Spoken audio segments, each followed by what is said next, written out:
How the hell do you get elected if you have open borders and high interest rates and you can't buy a car? And if you do buy a car, they want you to buy an electric car, which doesn't go very far.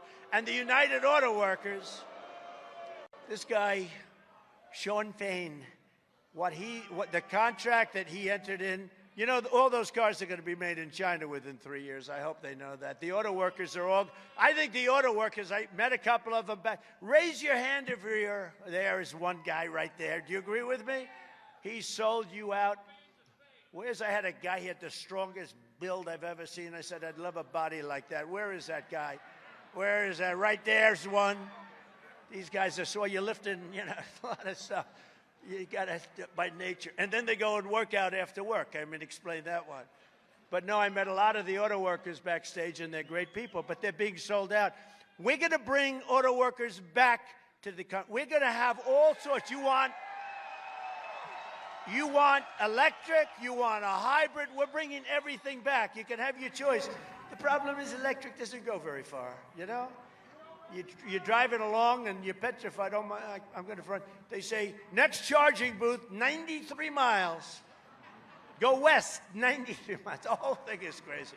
And you know, if we built all the charging booths that are necessary, our country would go bankrupt. You know that, Pete?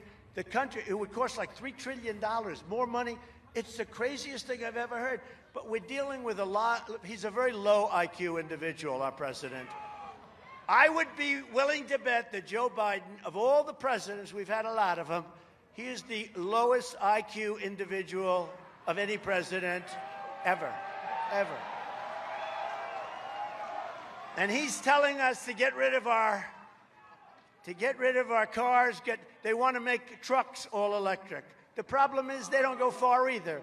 And you'd have to have half of the capacity of the truck would be devoted to a battery. I don't know if you know this. They want to make our army tanks, you know, the beautiful army tanks. They want to make them into all electric. So that as we enter a country to obliterate it, at least we give them nice, clean air, beautiful air to breathe as we obliterate them. Crooked Joe has ordered a hit job on Michigan manufacturing with his insane electric vehicle mandate. Do the auto workers here, of which we have a lot, do you agree with that? There's the guy. Come on up here. Come here. Come here.